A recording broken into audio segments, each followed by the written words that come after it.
versículos apenas desta palavra de Isaías. Aqui nós podemos ver que ele vai falar de um tempo de ficar calado, que vai fechar com a nossa Haftará de hoje, desta paraxá, que está em Amós, no capítulo 3, dizendo que como rugirá o leão e ninguém saberá, falará o Eterno e ninguém ouvirá, tocará a trombeta e ninguém saberá. É isso que está lá na nossa Haftará. Então ele aqui diz que vai acontecer assim mesmo. Ai da terra do roçar das asas, que está além dos rios da Etiópia, que envia embaixadores por mar, em navios de papiro sobre as águas, dizendo: ide mensageiros velozes a um povo de estatura alta e tez lusíade, e a um povo terrível desde o seu princípio, a uma nação forte e vitoriosa, cuja terra os rios dividem. Tem várias nações aqui envolvidas: a Filístia, Edom, Moabe e o Egito. Iriam buscar ajuda no Egito. Junto estava Judá. Vós todos os habitantes do mundo, e vós os moradores da terra, quando se arvorar a bandeira nos montes, o vereis. Quando Adonai anunciar, então acalme-se, porque eu vou falar, diz Adonai, e eu vou me manifestar, o vereis. E quando se tocar a trombeta, ouvireis, nós ouviremos. Assim diz o Eterno: estarei quieto, olhando desde a minha morada, como o ardor do sol resplandecente, como a nuvem do orvalho no calor da cega. Porque antes da cega, aqui é mais ou menos uns 200 dias que ele está falando. Próxima cega que nós temos, colheita grande, é Páscoa. Colheita da cevada, Shavuot, a colheita do trigo. Grandes colheitas. Por que grande? Porque é uma colheita de cevada que alimenta tanto animais como os homens. Porque antes da cega, quando já caiu a flor, quando as uvas amadurecem, cortará com a foice os rebentos, tirará os ramos e o lançará fora. Serão deixados juntos às aves dos montes, aos animais da terra. Sobre eles veranearão as aves de rapina, e todos os animais da terra invernarão sobre eles. Naquele tempo será levado um presente ao Eterno dos Exércitos da parte de um povo alto e de pele lusíada. Povo terrível, desde o seu princípio, uma nação forte e vitoriosa, cuja terra os rios dividem. O presente será levado ao lugar do nome do Eterno dos Exércitos, ao Monte Sião. O que ele está dizendo? Se acalme, porque eles reconhecerão que o retorno é uma evidência e que o império que Adonai há de julgar e que nos perturba até os nossos dias há de cair. Então aguarde. Aguarde, porque isso vai acontecer. O império que nós estamos lidando é o Império Romano, que lidamos com ele até os nossos dias. Até os nossos dias, perturbando muito. A segunda comunicação foi muito interessante. Nós fomos ao Aparte Hospital, na Minhá, que há no Aparte, no domingo pela manhã, a 13h, às 13 horas, e nós encontramos-nos ali com uma irmã. E ela disse: eu gostaria de contar um sonho para você, pastor, ele é muito curtinho. Mesmo que ela fosse a moça mais inteligente da face da terra, ela não saberia fazer isso. Então, por isso que nós podemos entender que é uma mensagem de Adonai para nós. Só isso a mensagem. Eu entregava 3 números a um mensageiro. E ele me devolvia uma letrinha, a menor letrinha do alfabeto hebraico, o Yud. Só isso. Eu entregava 3 números. Você vai entender agora comigo que eu coloquei tudo, tentamos colocar, para nós podermos entender, porque nós estamos às vésperas de Hanukkah. Amanhã nós vamos celebrar, essa mensagem também envolve Hanukkah. Então, queríamos falar para vocês, mas fizemos o maior esforço para que vocês pudessem compreender que é uma mensagem de Adonai, uma comunicação dele, não só para nós, mas para todos. O homem deu, o homem é um mensageiro, é ela, o homem é ela, que deu 262. O mensageiro diz, eu lhe dou o Iud, só. O valor numérico do Iud é aquela letrinha ali, que para quem não conhece, no cantinho da tela, é a menor letra do alfabeto hebraico. O valor numérico do Iud é 10, é igual a 10. O 10º é sagrado. Então, ele está falando para nós caminharmos em direção àquilo que é sagrado. Ok, o 10 representa santidade. Seu significado é mão e continuidade. Seu significado é mão e continuidade. Para que tenhamos, olha lá, muito bonito ali está, está vendo? Para você entender que eu disse que ela não teria condições de fazer isso. Não é dela.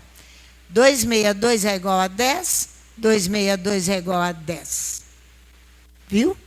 Ela não, por mais inteligente que fosse. Então, é bom que nós venhamos a temer essas coisas. Olha lá, 10 é igual a 262 igual a 10. O nome do tetragrama, o nome do Eterno, o tetragrama, é escrito assim, olha aí. Yud, Re, Vav, Re. Com que letra que ele começa? O Yud.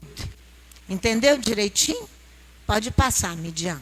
O segundo nome do Eterno é escrito assim, olha lá. Yud, Nun, Dalet e Aleph. Eu estou lendo de lá para cá.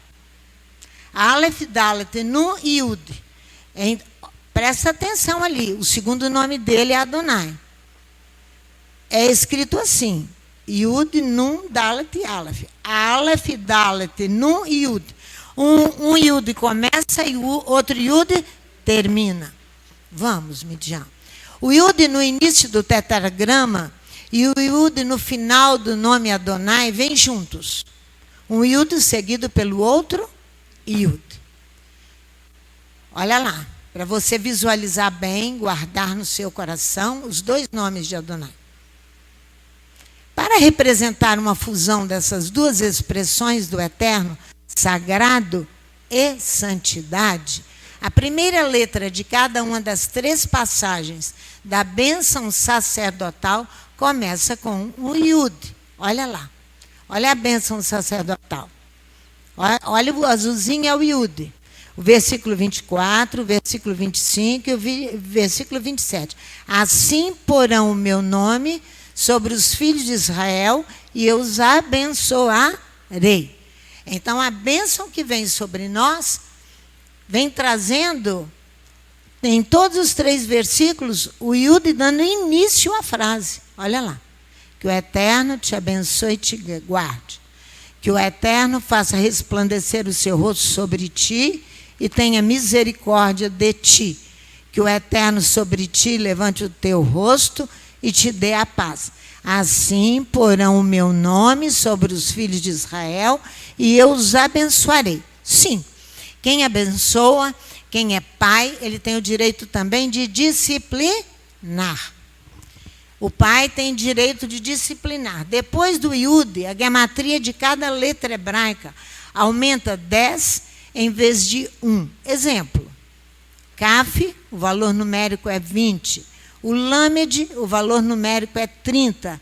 E assim sucessivamente, a partir do Yud. Lembrando que Moisés, quando enviou 12 espias para percorrer a terra, Josué e Caleb fizeram um relatório positivo, ok?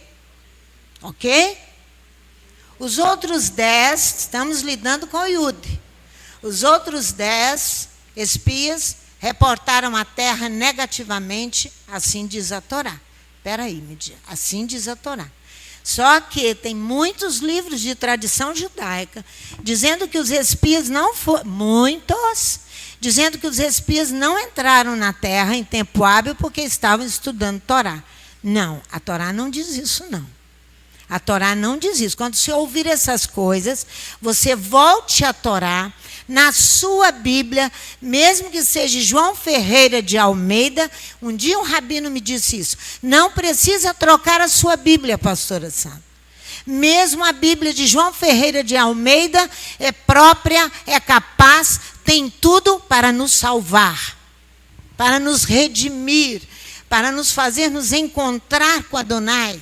Então, lembrando, vamos, Mitch, todos esses homens, isso é a Torá dizendo, que vem minha glória, meus sinais, que eu fiz no Egito e no deserto, eles que me põem à prova 10 vezes, e não ouviram a minha voz, eles não verão a terra que jurei dar aos seus pais. Todos os meus reprovadores não haverão. Torá, Números, capítulo 14, 22 a 23. Todos os meus reprovadores.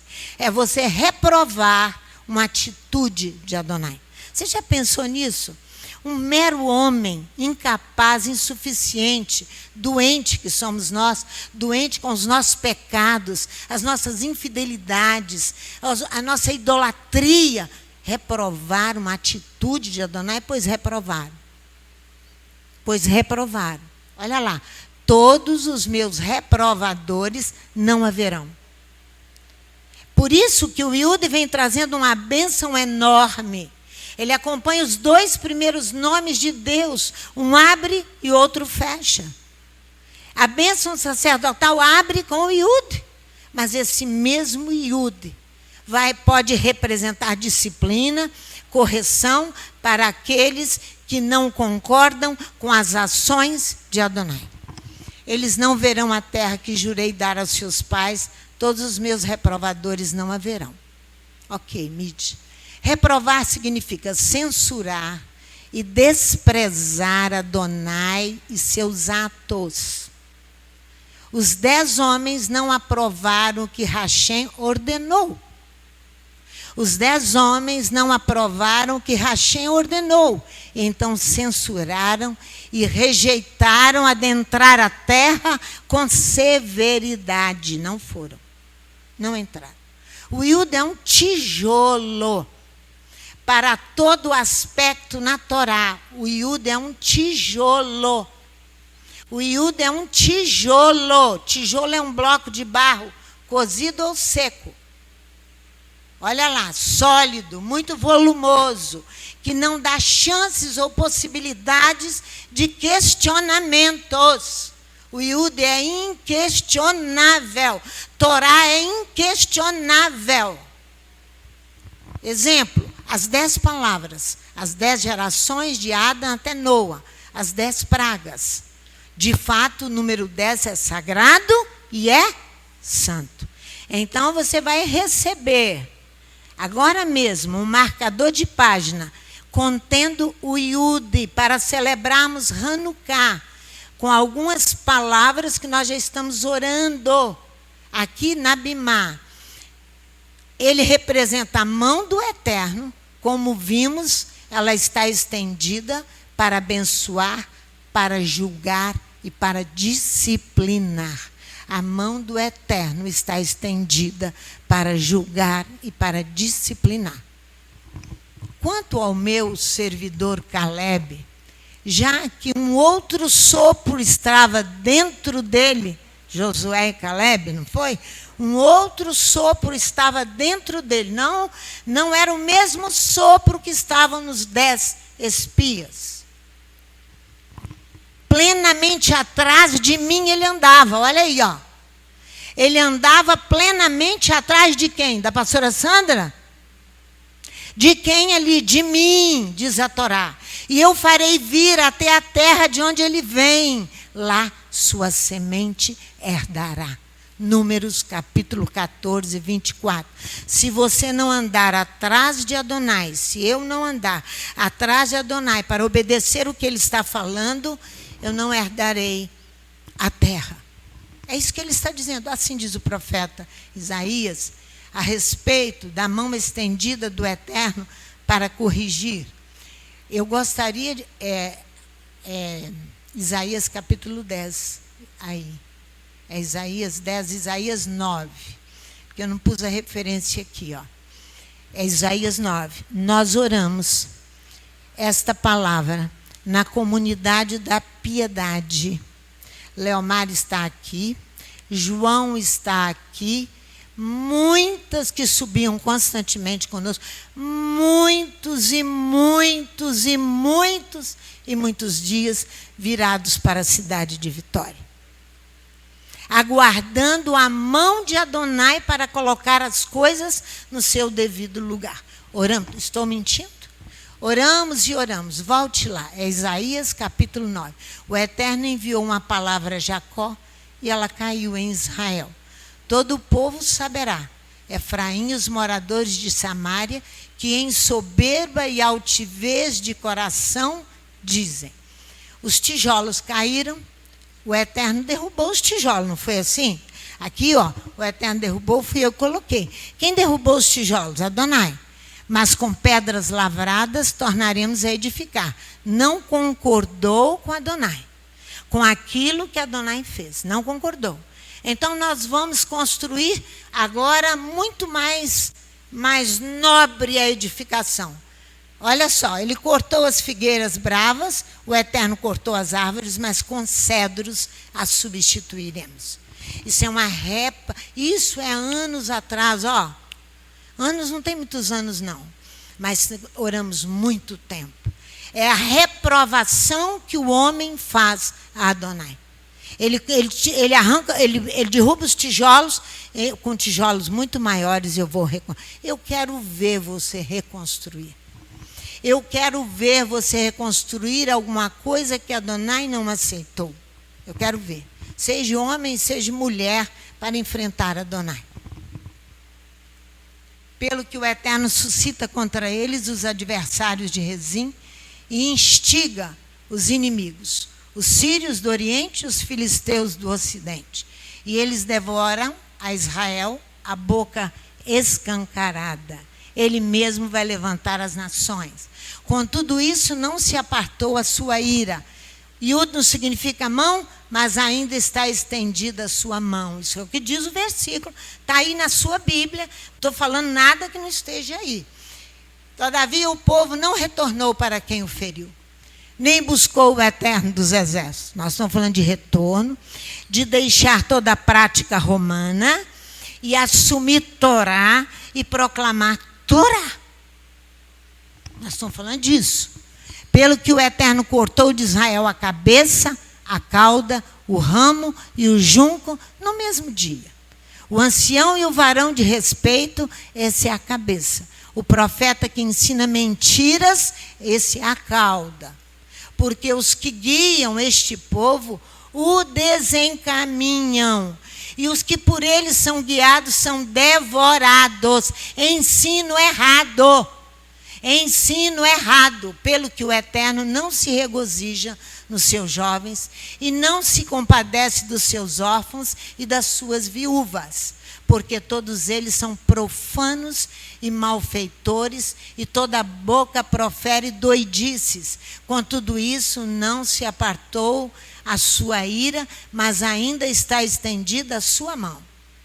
Pois a impiedade, quer dizer, o desrespeito às coisas sagradas, lavra como um fogo, que devora espinhos e abrolhos, e se ateia no emaranhado da floresta, e eles sobem ao alto em espessas nuvens de fumaça. Por causa da ira do Eterno dos Exércitos, a terra se queima, e o povo é como o pasto do fogo, ninguém poupa a seu irmão. Se colher da banda direita, ainda terá fome. Se comer da banda esquerda, ainda não se fartará. Cada um comerá a carne de seu braço.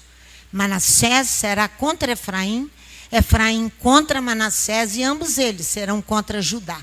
Com tudo isso, não se apartou a sua ira, mas ainda está estendida a sua mão. Isaías 9, de 8 a 21. Agora, Isaías 10, lá no finalzinho nós vamos ver. Ai dos que decretam leis injustas e dos escrivães que escrevem perversidades para privarem da justiça os necessitados e arrebatarem o direito dos aflitos do meu povo, para despojarem as viúvas e roubarem os órfãos. Mas que fareis vós no dia da visitação? E na desolação que há de vir de longe? A quem recorrereis para obter socorro? Está falando conosco. E onde deixareis a vossa riqueza? Nada mais resta, senão curvar-vos entre os presos, ou cair entre os mortos. Com tudo isso, não se apartou a sua ira, mas ainda está estendida a sua mão. Pai, muito obrigada pela mensagem que tu nos trouxestes, para lembrar-nos que o Iúde é sagrado e santidade. E que nós temos que tomar uma posição de santidade e respeitar as coisas sagradas, porque, do contrário, o Eterno não terá misericórdia de nós. Porque nós sabemos, nós conhecemos a tua palavra. Nós não somos ignorantes. Portanto, o Eterno, o Senhor trata conosco, quando nós o fazemos por ignorância, o Eterno ainda nos dá uma chance. Mas quando nós fazemos de livre e espontânea vontade, tu has de nos corrigir. Nós sabemos disso. Portanto, cuida de nós. Nós iremos celebrar Hanukkah para ti, não para nós.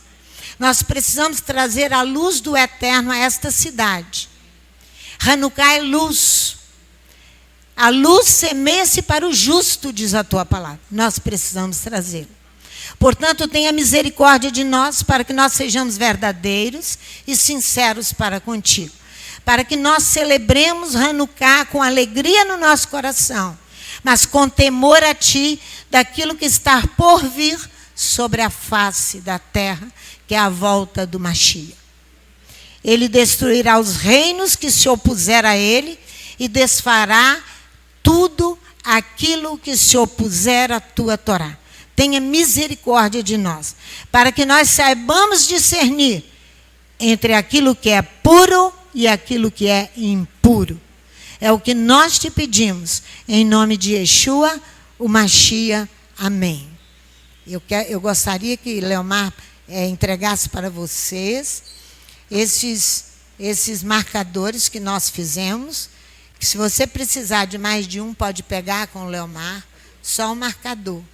Pode pegar com o Leomar, que ele vai entregar, ele e Ulisses, a vocês. Se você precisar de mais, pode pegar. Não fique acanhado ou vexado, né? Pode pegar. Que nós fizemos o bastante e amanhã vamos ainda distribuir mais.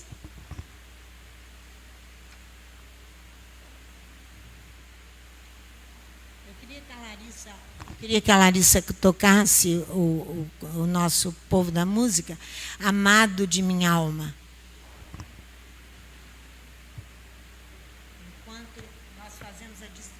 Enquanto fazemos a distribuição, e o nosso povo dá uma olhadinha no que está escrito no nosso marcador, que ele traz uma mensagem de Êxodo, capítulo 15, ao Cântico de Moisés. No final, você sabe que cântico que nós vamos cantar. Você sabe disso, diz Apocalipse. É o Cântico de Moisés e o Cântico do Cordeiro. Santidade de Adonai e pureza do Cordeiro. Santidade de Adonai e pureza do Cordeiro. No meio da Torá está um iúdezinho, para você guardar. Para você marcar a sua Bíblia e lembrar que você precisa discernir entre aquilo que é sagrado, que é santo, daquilo que é impuro. Porque quando nós não discernimos, nós ficamos em situação muito difícil.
parte da tarde nós vamos cantar outra vez, que com certeza nós não vamos conseguir o tempo hábil para ensinar toda a Paraxá.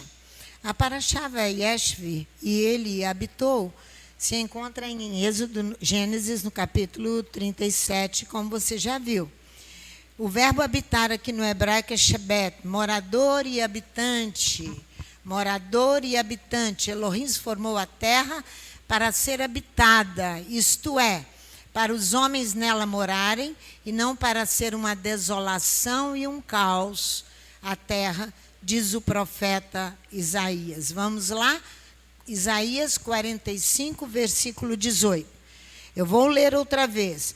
O verbo habitar é para você morar e habitar. Elohim formou a terra para ser habitada, isto é, para os homens nela morarem, e não para ser uma desolação e um caos, como tem sido nos nossos dias. Não para um planeta destruído porque nós o destruímos, não é verdade? Destruído porque nós o destruímos, o planeta. Então você vê aqui no capítulo 45, verso 18, de Isaías. Pois assim diz o Eterno que criou os céus. Ele é Elohim. Foi ele quem formou a terra e a fez. Ele a estabeleceu. Ele não a criou para ser vazia, mas a formou para que fosse habitada. Diz ele, eu sou o Eterno e não há outro. Então, voltemos à nossa Paraxá. Vayeshev, ele habitou, Gênesis capítulo 37. O versículo 1 de Gênesis 37 diz assim, Jacó permanece habitando a terra das residências de seu pai, a terra de Canaã. Jacó habitou na terra das peregrinações de seu pai, das residências. A residência é o local onde você se está quando você está trabalhando numa função específica. Você permanece ali residindo. Então, a terra das peregrinações de seu pai, na terra de Canaã. Permanecer habitando, o verbo vai indicar um certo grau de estabilidade do patriarca aqui. A terra das residências, nas traduções habituais, ela diz a terra das peregrinações de seu pai, a terra de Canaã. O termo residências no hebraico é negourins. O termo vai conotar uma situação precária do guer, do estrangeiro, do peregrino. Uma situação precária do peregrino e do estrangeiro. Ele é aceito, mas sem direitos bem estabelecidos. Ele é aceito no país, mas sem direitos bem estabelecidos. Falta outra tela aqui. Falta outra tela, por favor. Com direitos bem estabelecidos. Confere comigo que o guer, o estrangeiro,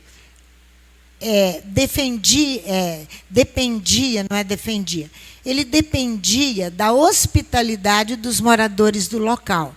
Gênesis 23, volta às páginas da sua Bíblia. Ele dependia da hospitalidade dos moradores do local. Ele é um estrangeiro na terra.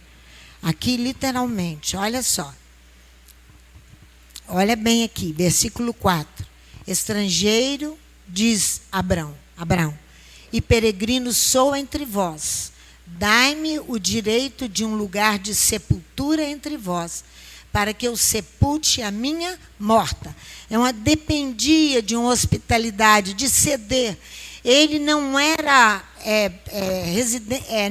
não residia ali. Ele estava apenas de passagem, como peregrino. Este é o residente, sua morada é habitual em determinado local até o tempo que Adonai permitir. É isso que ele permanece habitando, que dá a ideia de uma habitação, uma estabilidade, mas que não é essa estabilidade. Está falando para nós. Com frequência, devido à fome, os hebreus viveram como cidadãos protegidos fora da terra prometida.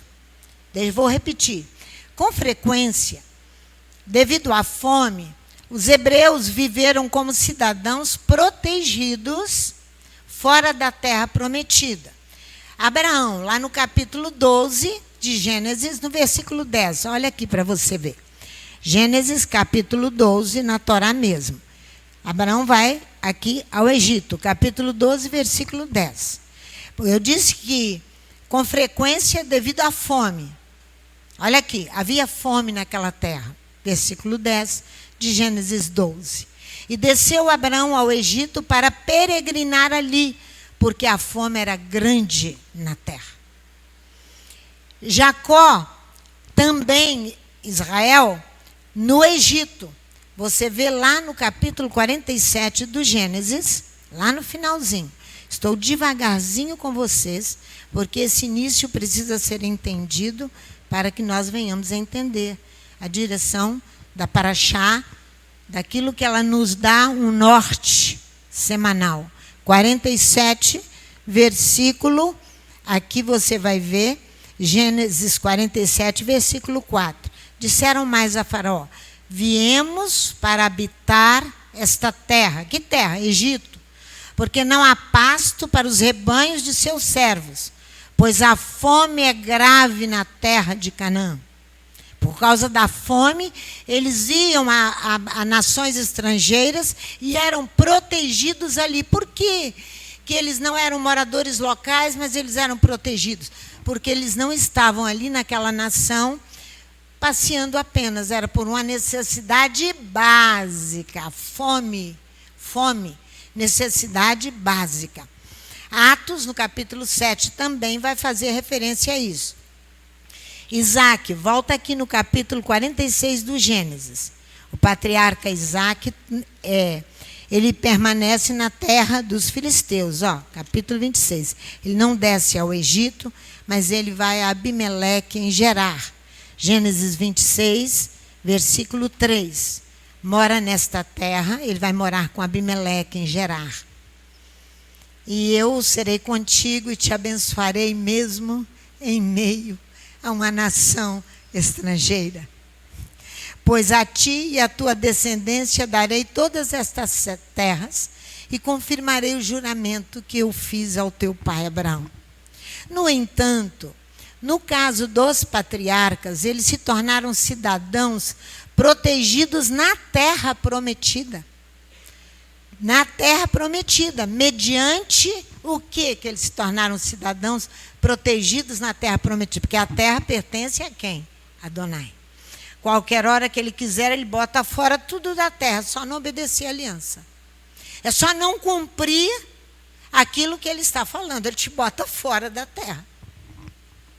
Você leu lá em Isaías, é isso que ele faz. E nós brincamos com estas coisas. Então, os patriarcas, os pais, ficaram protegidos dentro da terra prometida, mediante o chamado de Adonai. Olha aqui, Gênesis 17. Vamos continuar aqui no Gênesis. Estão falando dos patriarcas. Gênesis 17, versículo 8. Olha só. Darei a ti e a tua descendência depois de ti a terra das tuas peregrinações. Olha aqui. A terra das tuas peregrinações. Versículo 8, né? Toda a terra de Canaã, em perpétua possessão, e serei o seu Elohim. Mediante o quê? O chamamento do Eterno para eles. Mediante o chamamento. Gênesis, no capítulo 20, você vai ver aqui que, versículo 1, partiu Abraão dali para a terra do Negueb. Habitou entre Cádiz e Sur e morou em Gerar, terra dos filisteus. Ele estava por ali. Ele foi protegido ali. Esse aqui vai ser um dos grandes assuntos de você ganhar, lucrar sem trabalhar. Devolve a mulher, porque ela tem marido, e o marido dela é profeta. Vocês já vão entender mais no final da mensagem ou lá na parte da tarde. devolve a mulher, porque ela tem marido e ele é profeta. Vocês já sabem de quem nós estamos falando aqui. Da noiva que o Shabat clama a cada Shabat. Aí você quer permanecer debaixo do tacão do Império Romano. Trabalha para ajudar a devolver a mulher. Então, Hebreus 11, vamos lá. Hebreus 11, no capítulo 11, versículo 9, a Bíblia diz assim, Hebreus capítulo 11, versículo 9.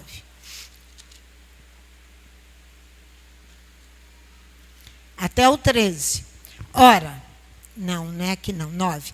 Pela fé, peregrinou na terra da promessa. Que terra da promessa? Canaã. Canaã. Como em terra alheia.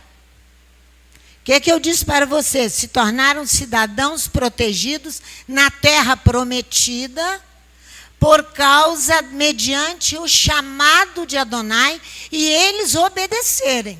Não adianta você ser chamado e não obedecer. Não adianta. Olha aqui, ó. Habitando em tendas com Isaac e Jacó, herdeiros com ele da mesma promessa. Pois esperava a cidade que tem fundamentos, da qual Elohim é o arquiteto e construtor.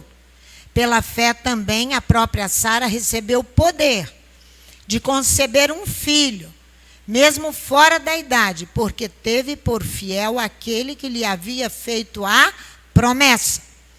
Pelo que também de um, e esse já amortecido, descenderam tantos, em multidão, como as estrelas do céu, como a areia inumerável que está na praia do mar.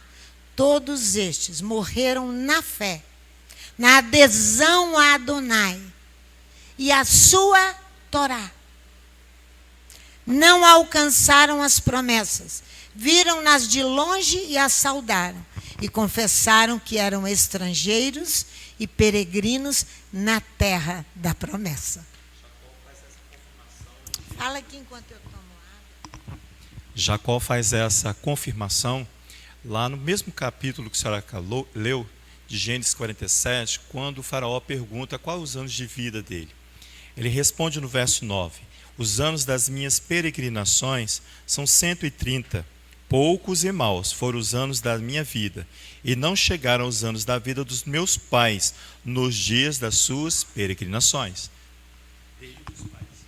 Irmãos, eles estão claramente mostrando para nós que estão buscando o quê? Uma pátria mais excelente.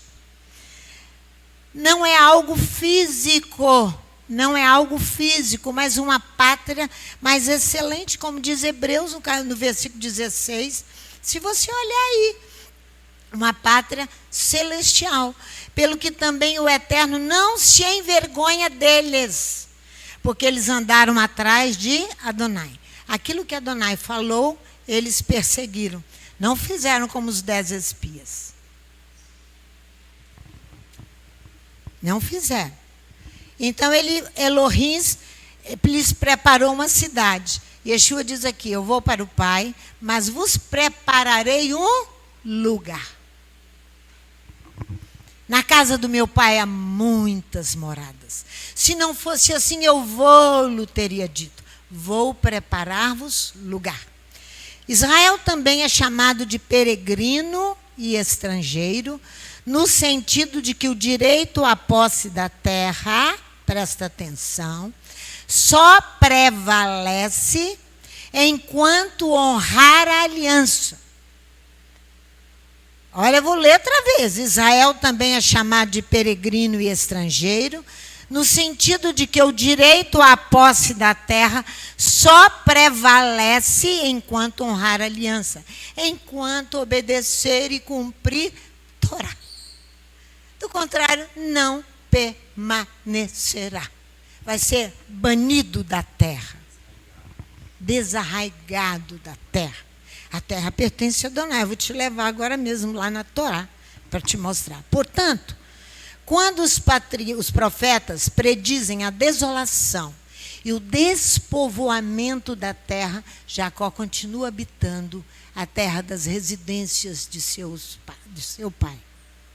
Ele continua habitando, é a paraxá que você tem nas mãos. Ele continua.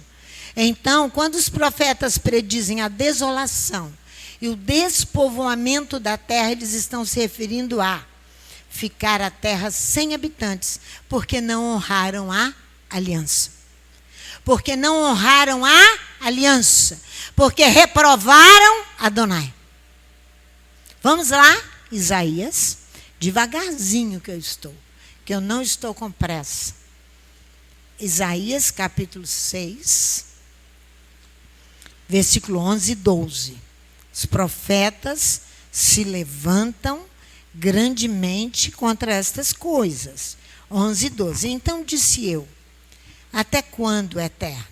Respondeu, até que se assolem as cidades e fiquem sem habitantes, e nas casas não fique morador, e a terra seja assolada de todo, e o Eterno afaste dela os homens, e no meio da terra seja grande o desamparo.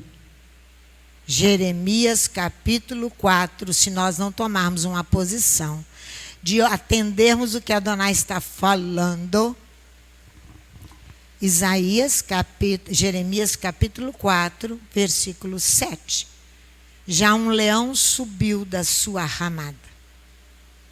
Um destruidor das nações se pôs em marcha. Ele já partiu e saiu do seu lugar para fazer da tua terra uma desolação, a fim de que as tuas cidades sejam destruídas e ninguém nelas habite. Por causa da quebra da aliança, não honraram a aliança, não honram Torá. Não honram. Mesmo depois da conquista da terra, Israel ainda é estrangeiro e peregrino na terra, pois a terra pertence a Adonai. Vamos ver isso na Torá. Levítico capítulo 25. A terra pertence a Adonai. Mesmo tendo posse da terra, mesmo estando aqui nesta casa bonita, comece a desonrar Torá. Você vai ver o teto cair e a coisa ficar uma confusão aqui, porque depende da honra a Adonai. Levítico 25, versículo 23. Veja a quem pertence a terra.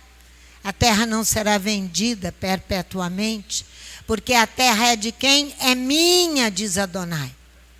E vós estáis comigo como estrangeiros e peregrinos. Comporte-se. Comporte-se. Quando a Torá diz, Jacó permanece habitando a terra das residências de seu pai, a terra de Canaã. Isso é o versículo 1. A terra das residências de seu pai. A residência aqui significa uma permanência obrigatória no lugar em que se exerce uma função. A sua função é estar aqui para falar a cidade, pois fale a cidade segundo o Torá.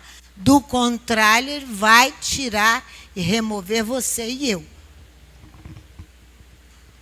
Por quê? É uma permanência obrigatória no lugar em que se exerce uma função. Isso é a residência. No hebraico é um assento, é uma morada, é shebet. Jacó vai assentar-se, ocupar o lugar onde sua família possa ajustar-se. Ouve bem, Jacó vai assentar-se na terra de Canaã, porque no hebraico é morada, assentar-se, onde sua família possa ajustar-se para cumprir as promessas de Adonai. Ele vai residir, colocar sobre, assentar na rocha as fundações da sua casa. Por isso que a paraxá começa com um sequestro. A sua casa estava em ordem? Se um estava brigando com o outro, estava em ordem a casa? Então ele vai assentar a sua casa sobre a rocha. Ele vai assentar a sua casa, ele vai residir, colocar sobre assento na rocha a fundação da casa de Jacó. Ainda assim, contudo, Jacó assenta-se primeiro para decidir uma disputa, uma pendência, uma rixa, uma briga, um desacordo, um conflito no seio da família. É o sequestro de José. É isso que trata Paraxá. Fazendo todos os movimentos quase Jacó. Estava fazendo os movimentos quase como um autômato. O que é isso? Inconscientemente. Agindo por instinto. Porém, guiado pelo sopro sagrado. Ele vai se aquietar na hora que tem que se aquietar, para que ele possa... É assim que você lida com Adonai. Mandou aquietar, aquieta. Mandou calar, cala. Mandou falar, fala. Obedeça. Ande, não como os espias. Ande atrás de Adonai, como os 10, que falaram mal da terra. Não deram boas notícias. A introdução do relato da vida de Iosef, agora que nós vamos entrar na Paraxá. O filho preferido de Jacó se encontra todo o destino do clã. Se encontra todo o destino da família. Vamos lá. Gênesis 37, versículo 2. Eis os descendentes de Jacó. Capítulo 37, versículo 2. Eis os descendentes de Jacó. Iosef, com 17 anos, não é isso aí? Deixa eu chegar lá. Iosef, com 17 anos, era pastor. Era pastor de ovinos. Com seus irmãos, ele era adolescente. Está dizendo aqui, ó. Apacentava os rebanhos com seus irmãos, sendo ainda jovem, adolescente. Andava com os filhos de Bila e os filhos de Zilpa, mulheres de seu pai, e trazia más notícias deles ao seu pai. Os filhos de Zilpa e as mulheres de seu pai.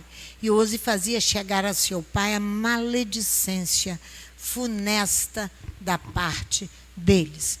Tinha erro de Iosef e tinha erro dos outros irmãos. Precisava acertar a contenda no seio da familiar. Precisava acertar a contenda no seio familiar. Não pode permanecer assim. Não pode permanecer assim. Tem um acerto de contas que nós temos que participar deles, e ele é comunitário, em comunidade. Primeiro você precisa acertar individualmente, depois junto com toda a comunidade. Iosef era filho legítimo, não admitido no círculo dos filhos de Léia. Não admitido no círculo dos filhos de Léia. Ele aprende o ofício de pastor apenas com os filhos das concubinas de Jacó. Assim se anuncia a tensão que culminará no drama da sua venda para o Egito. Vamos ver isso? Versículo 12. Ora, seus irmãos foram apacentar o rebanho de seu pai em Siquém. Disse Israel a José: não apacentam os teus irmãos em Siquém? Vem, te enviarei a eles. Respondeu-lhe Iosef: eis-me aqui. Disse-lhe Israel: vai e vê se vão bem os teus irmãos e o rebanho, e traze-me notícias. Assim o enviou no vale de Hebrom. E José foi a Siquém. Um homem encontrou José, que andava errante pelo campo, e lhe perguntou: que procuras? Respondeu ele: procuro meus irmãos. Diz-me, peço-te, onde apacentam eles o rebanho? Disse o homem: foram-se daqui, pois ouvi-os dizer: vamos a Dotã. Então José seguiu atrás de seus irmãos e os achou em Dotã. Eles o viram de longe, e antes que chegassem onde estavam, conspiraram contra ele para o matar. Conflito dos conflitos. Disseram uns aos outros: lá vem o sonhador. Vinde agora, matemo-lo e lancemo-lo numa destas cisternas, e diremos: um animal selvagem o devorou. Veremos então o que será dos seus sonhos. Mas Rúben, ouvindo isso, livrou das mãos deles, dizendo: não lhe tiremos a vida. Também lhes disse: não derrameis sangue. lançai-o nesta cisterna, que está no deserto, e não lanceis mão dele. Disse isto para livrá-lo das mãos deles, a fim de restituí-lo ao seu pai. Chegando José aos seus irmãos, estes o despiram da sua túnica, que Jacó havia feito para o filho amado. Não foi? A túnica de várias cores que ele estava usando. Era tipo uma quetonê. Uma quetonê era um manto sagrado que Jacó havia feito para ele, porque já reconhecia a superioridade de José sobre os seus irmãos. Mas isso não ficou bem com o clã. Não ficou bom.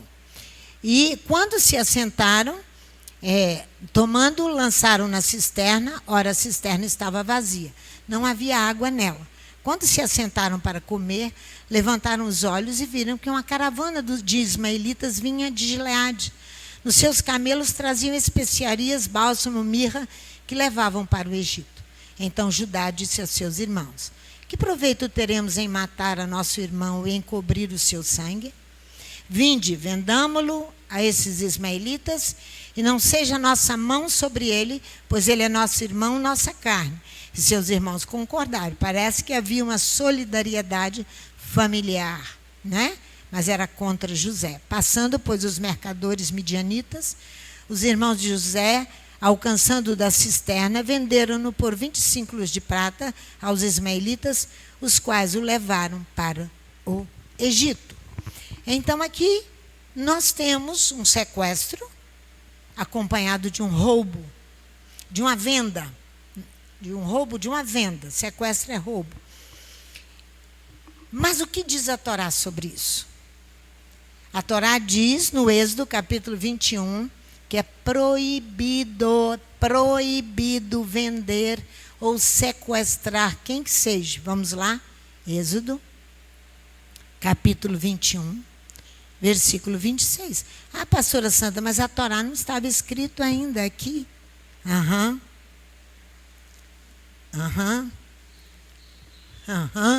Não vou nem responder. O que raptar um homem, aqui está escrito aqui, ó. O que raptar algum homem e o vender, ou for achado na sua mão, certamente será morto, morrerá. No Deuteronômio, no capítulo 24, versículo 7, vamos lá. Deuteronômio 24, versículo 7, aqui está a legislação outra vez. Deuteronômio, capítulo 24, versículo 7. Olha a arrumação que Jacó, ele se assenta e ele permanece habitando a terra para acertar a sua casa. Capítulo 24, versículo 7. Olha aqui. Se for, 7, 24, 7, é assim, deixa eu ver. É isso aí. Se for descoberto alguém que, tendo raptado um dentre os seus irmãos israelitas e o tenha feito escravo ou vendido, esse raptor será morto. Assim extirpará o mal do meio de ti. Em outra tradução, quando um homem for encontrado tendo roubado um ser. Por que um ser? Roubado a alma da pessoa. Que nós fazemos isso fácil. E ficamos de cara de paisagem. Mulher rouba o ser do seu marido, mãe do seu filho, marido de mulher, e por aí vai um escândalo na face da terra. Quando um homem for encontrado tendo roubado um ser entre seus irmãos, os filhos de Israel, se ele o explora e o vende, esse ladrão morre. Queima o mal de teu seio. Roubado um ser. Ser é o nefesh. É a alma. É uma pessoa. Sequestrar a alma de alguém. No caso de um relacionamento marido e mulher, a Torá proíbe o roubo do ser de sua esposa. E da esposa roubar o ser do seu marido. A Torá proíbe. Proíbe. Maridos ouçam e mulheres ouçam, porque isso é cotidiano no meio de nós. Cotidiano. Esse sequestro e esse rapto. Um ser O ser da pessoa, o meu interior é inteiramente privado. Nem o marido tem o direito de mantê-lo nas suas mãos. E nem a mulher, o ser do marido. Vamos lá, comigo. Sendo íntimo, é um sentimento que se passa dentro de nós. É o que há de mais profundo em nós. É o interior da pessoa. Eu falei, é Deuteronômio 21. É quando o marido, quando o homem toma uma mulher cativa de guerra. O ser é algo interior, ele é profundo. E onde se tem uma afeição muito forte, é dentro do nosso ser. Confere comigo a proibição da Torá quanto ao roubo do ser nos relacionamentos mais íntimos. Põe aviso do celular.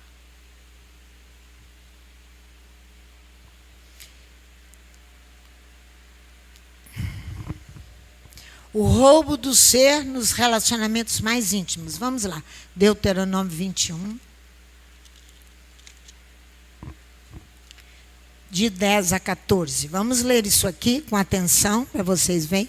Quando fores à guerra contra os teus inimigos e o Eterno teu Elohim os entregar nas tuas mãos e os fizerem prisioneiros, e vires entre eles uma mulher formosa da qual te afeiçoes, e queiras tomar por esposa, então a trarás para a tua casa. Ela rapará a cabeça, cortará as unhas, despirá o vestido do seu cativeiro, permanecerá em tua casa, chorará seu pai e sua mãe o mês inteiro, depois disso a tomarás e tu serás seu marido e ela será tua mulher. Se ela cessar de te agradar, se você deixar de amá-la, se você deixar de amá-la, é isso que está falando. Se não a desejares, devolva a seu ser. Não fique prendendo a sua alma, devolva ao seu ser. Você está raptando e sequestrando alguém. Não sequestre íntimo de ninguém, ser de ninguém. É isso que a Torá está falando aqui.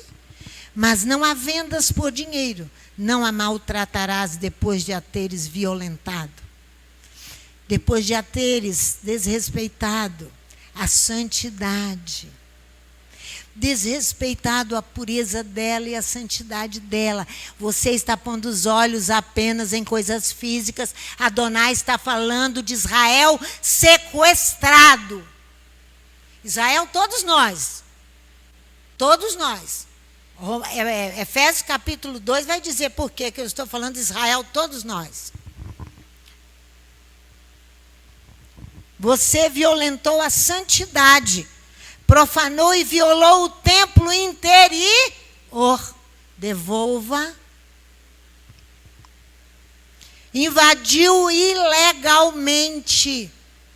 Esta é uma violência moral que coage, que constrange. A Torá diz: Israel amava mais a Iosef que a todos os filhos. Ele constrangeu os outros filhos. Ele também precisava aprender.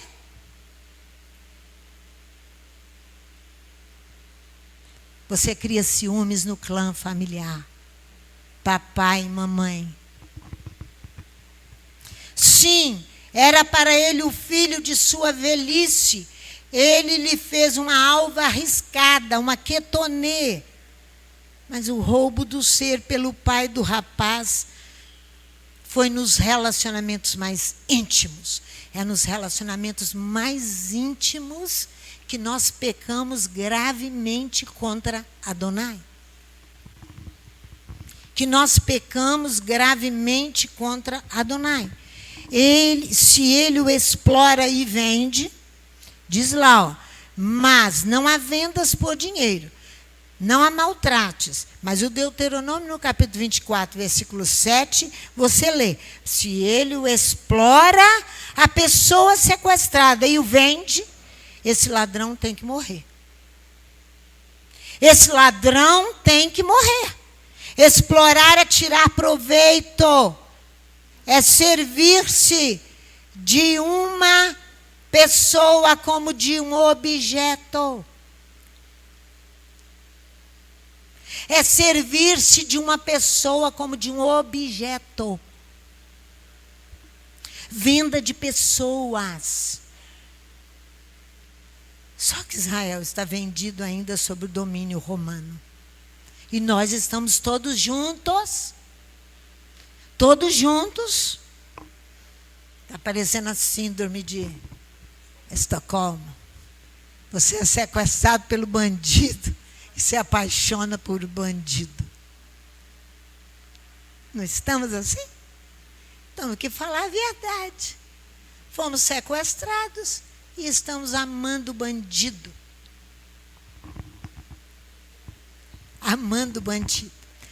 Cobrar abusivamente ou desonestamente. José foi vendido por 20 ciclos, né? 20 geras, ciclos, não sei. Cobrar de outrem a obrigação ou cumprimento de palavras. Ontem nós recebemos aqui uma terrível notícia. Vocês viram na televisão, todos vocês viram. O rapaz foi lá, matou a moça e matou a sua mãe. Quando eles estavam juntos no leito deles, foram ditas palavras de promessas um ao outro, não foi? Sempre não diz? Sempre diz ou não diz? Então, aqui está dizendo assim, ó, cobrar de outra obrigação ou cumprimento de palavras que você disse e que o outro não cumpriu. Aí você vai lá e mata. Não sequestra, mata. Ou seja, cobrar aquilo que você prometeu mediante juramento lá no altar quando você jurou. Lá na intimidade conjugal. Juraram entre si o quê? Amor o quê? Eterno. Mas o amor acabou. Solte o ser do outro. Devolva-o a ele. É isso que a Torá manda. E nós precisamos guardar a Torá. E obedecer a Torá. E obedecer a Torá. Se ele o explora e vende, esse ladrão vai o quê? Morrer. Diz o Deuteronômio 24. Vende a transferir a propriedade de. Transferiram José para o Egito. Lógico que Adonai estava como uma águia, protegendo José com os olhos ali, porque havia fome sobre a terra. Como uma águia. Em troca de pagamento, fazer comércio, negociar, sacrificar a troco de dinheiro. Sacrificar o que se deveria preservar ou defender, você sacrifica a troco de dinheiro. Você sacrifica o seu relacionamento a troco de dinheiro. A troco de dinheiro você vende. É isso. Quer sequestrar, quer vender. Vocês estão conseguindo me entender que eu já estou na hora de parar? Porque de tarde nós vamos continuar. O que se deveria preservar ou defender, você vende e eu vendo a troco de dinheiro. O exemplo são os irmãos de José. O exemplo é Judas Iscariotes, que foi lá e vendeu o que ele devia preservar, que era o seu irmão hebreu. Ele vendeu e ele sacrificou em troca de dinheiro. Vendeu e sacrificou. Esse é o lucro. Esse é o lucro. Esse é o lucro que os homens andam atrás. São as vantagens, os interesses que se tiram de uma operação qualquer. Inclusive dos sequestros íntimos. Os interesses. Você se relaciona porque você tem interesse. Termine seu relacionamento, bobo. Se você só está ali porque você tem interesse. Você sequestrou alguém, a sua mãe, o seu avô. Alguém que você tem que manter o relacionamento por causa das suas emoções descontroladas, que você não deixou o Torá te curar. Por isso que você é descontrolado. Não deixou o Torá te curar. Porque a Torá, a palavra de Adonai, é cura para as nossas almas. É cura para as nossas almas. Eu disse lá no semiaberto essa semana. E Yeshua disse, eu disse para eles, Yeshua disse, vós já estáis limpos, cantem a palavra. Aí vem um velhinho para mim de 83 anos, falou, pastor, eu não aprendo isso mais não. Essas notinhas bíblicas, notinha musical aqui, eu não consigo aprender, deixa eu ir embora, pastor. Falei, não deixo não, seu bobo. Sabe por quê? Porque você vai cantar. Eu também não sei notinha musical, não.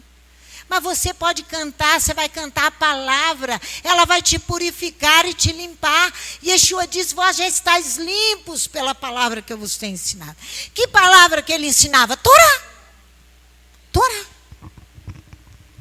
Lucro, vantagens. Vocês se lembram as palavras que nós colocamos nessa Bimá? Há 2 semanas atrás. Colocamos na Bimá por quê?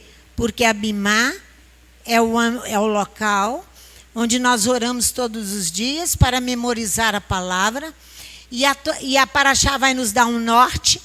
É ela que nos disciplina e que nos coloca no caminho. É a palavra. Não nos deixando nos desviar nem para a direita nem para a esquerda. Então nós temos que memorizar. E ver como o outro fez e eu não posso fazer. Eu não posso fazer. Voltemos às palavras. Aqui nós vamos encerrar. Voltemos às palavras que há 2 semanas atrás foram colocadas nessa Bimá. Atos capítulo 16. Aí já tocou o sino. É triste, né? Aí, ó. Aí quem sequestrou. Você vai entender. Ainda sequestra até na hora do ensino. Atos capítulo 16. Verdade, gente. Nós não podemos amar o sequestrador, não, ficar apaixonado por ele, não. Atos 16. Olha aqui, o versículo 9. O sequestrador, ele tem interesses de lucro. E o império tem interesses de lucro. E aqui nós estamos com um texto falando disso aqui, ó. Olha aqui. Só vamos ler até o versículo... vamos aqui, ó. 16 até o versículo 21. Vamos. Porque o nosso sino aí, o sino deles já bateu. Indo nós ao local de oração, versículo 16, nós estamos lendo desde o 9. Saiu-nos ao encontro uma jovem que tinha um espírito de adivinhação, a qual adivinhando dava grande lucro aos seus senhores. Nós estamos falando que o sequestro, você sequestra, depois você ganha na venda, na negociação que você fez. Dava grande lucro aos seus senhores. Esta, seguindo a Paulo e a nós, clamava, dizendo, estes homens que nos anunciam o caminho da salvação são servos do Elohim Altíssimo. Isto fez ela por muitos dias. Mas Paulo, perturbado, voltou-se e disse ao Espírito, em nome de Yeshua HaMashiach, ordeno-te que saias dela. E na mesma hora saiu. Olha o preço que ele vai pagar. Vendo os senhores da jovem que a esperança do seu lucro estava perdida, prenderam a Paulo e a Silas e os levaram à praça à presença dos magistrados. Apresentando-os aos magistrados, disseram, estes homens, sendo judeus, perturbam a nossa cidade. Nos pregam costumes, guardar Shabat, celebrar as festas bíblicas, nós continuaremos falando, mesmo que se formos recolhidos por Adonai. Continuaremos falando. A multidão costumes que não nos é lícito receber nem praticar, visto que nós somos romanos. A multidão levantou-se unida contra eles e os magistrados, rasgando-lhes as vestes, mandaram açoitá-los com vara. E aí eles ficaram presos e depois vocês já conhecem a história. Este é o texto que estava sobre a Bimá. Por causa do lucro religioso. Aqui era a venda de santinho, de estatueta, disso e daquilo. Você encontra hoje nos nossos dias a venda de música. É o meio mais forte aí de ganhar dinheiro. Essa é prática romana, tá, gente? Esse sequestro com venda é prática romana. É prática romana. Temos que cantar a palavra. Agora vamos aqui, 1 Timóteo 6, que eu vou encerrar aqui nessa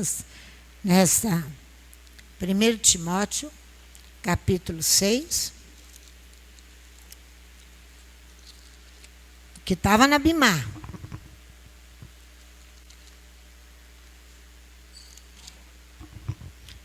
De 3 a 10. Capítulo 6, desculpe-me. Falei 3? Desculpe-me, 6. Isso. Se alguém ensina outra doutrina, se não conforme as sãs doutrinas de nosso Adão Yeshua Mashiach, com a doutrina que é a segunda piedade, é soberbo, nada sabe, mas delira acerca de questões e contendas de palavras, das quais nascem invejas, porfias, blasfêmias ruins, suspeitas, contendas de homens corruptos de entendimento, privados da verdade, cuidando que a piedade é fonte de lucro. De fato, é grande fonte de lucro a piedade, com contentamento. Se você se contentar com aquilo que você ganha, é grande fonte de lucro. Tendo, porém, sustento e com o que se vestir, estejamos contentes. Mas os que querem ficar ricos, caem em tentação e em laço, em muitas concupiscências loucas e nocivas, as quais submergem os homens na ruína e perdição. Porque o amor do dinheiro é a raiz de todos os males. E nessa cobiça, alguns se desviaram da fé e se traspassaram a si mesmo com muitas dores. Depois o outro texto era Hebreus capítulo 13, que eu só vou ler um versículo que diz assim: seja a vossa vida sem avareza. Todo tipo de lucro. Às vezes o lucro é para preencher uma necessidade emocional sua. Preencha com Adonai. Ele é teu amigo, nosso amigo, fiel companheiro a qualquer momento, que cura o nosso ser, que nos sustenta o tempo inteiro, que nos mantém vivos. É Ele. Sem lucro, contentando-os com o que tendes, pois Ele mesmo disse: não te deixarei, nem te desampararei. Ok? Vamos voltar à tarde com o restante da nosso ensino da Paraxá, que está todo em cima do lucro, que nós precisamos estar atentos.